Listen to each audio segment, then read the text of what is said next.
Respect. I'm Melvin Williams. I've spent 30 years in federal penitentiaries all over America. No day that I was confined did I not study law.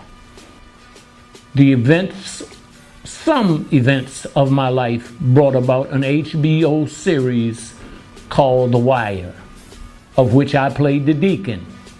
Purpose for this documentary, this video, is to educate young African Americans of their need to study law.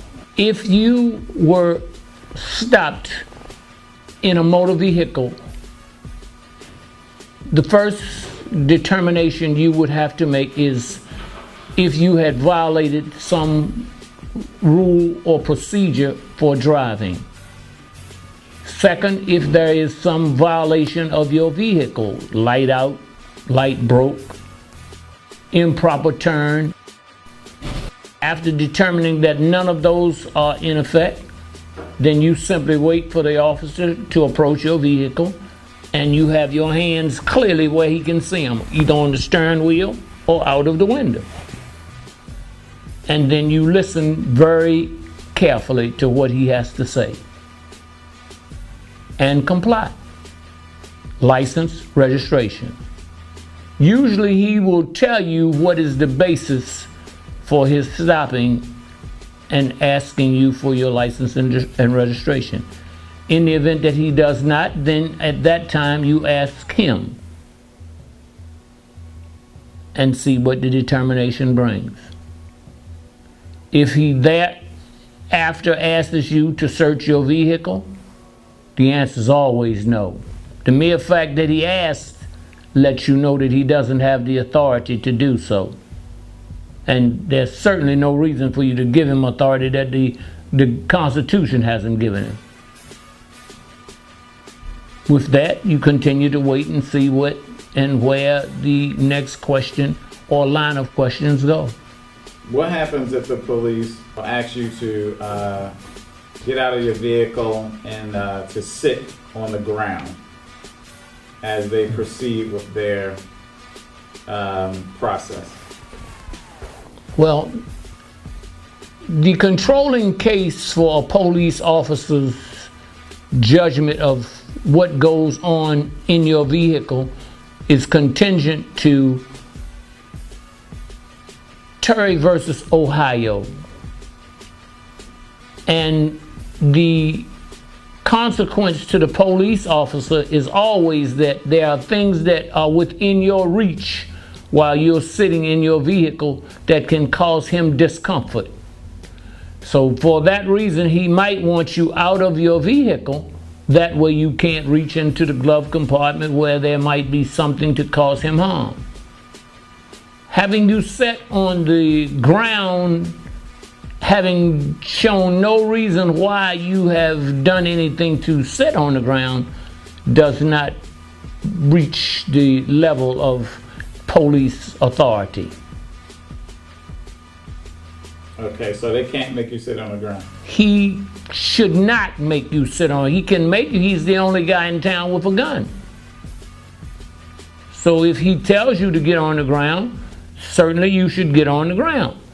I would want to know immediately with my lawyer present the next day, the next week, why I was demanded to get on the ground. I would want to know.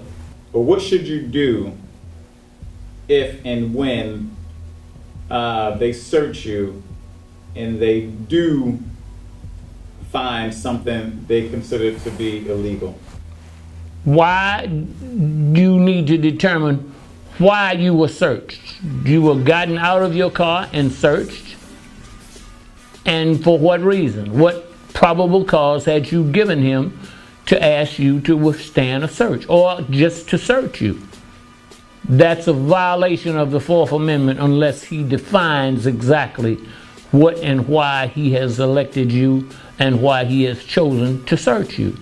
So when you go to court, what should be a person's defense if police stop the vehicle, ask them to get out, search the person and the vehicle, and they found something and there was no consent? What should be your defense in court? There's two parts to that. your contention is that you were stopped and he found something in your vehicle that was considered to be illegal. I don't know if it was a controlled substance or if it was a weapon. But the bottom line is you've made it clear that he found something that should not have been, or he should not have found, in your vehicle. Now we have to determine what was the basis, or where did the Supreme Court give him the authority to search your vehicle. And if so, then you have to honor it. Because, I mean, it's the law of the land. But in the event that he has acted on his own, and that's what a police officer does, when he is outside of the scope of the law, he violates the law himself. And can a police pull you over, smell marijuana, and use that as probable cause? There is no Supreme Court case that I have read in 40 years that gives the police officer the authority of using his nose to determine a controlled substance, especially now that marijuana and certain amounts of it surely are determined to be acceptable, not legal, but acceptable. What if a police stops you, not in a vehicle, but you in transit, walking, bike riding, or whatever, and they want to detain you for questioning or search your person? What should you do? Comply. First and foremost, comply to keep from getting beat up. And try as best as you can to see a badge number or a patrol car number or something that would further allow you to identify this person at another occasion. And when there is not as much danger of you getting hit in the mouth for being too responsive. I have written this book, Fruit of a Forbidden Tree, for the purpose of educating you who look like me as to the significant need of law understanding. Had I known a fraction at the outset of my incarceration of what's in this book, not only would I not have served 30 years of institutional confinement in federal penitentiaries, I wouldn't have served 30 days.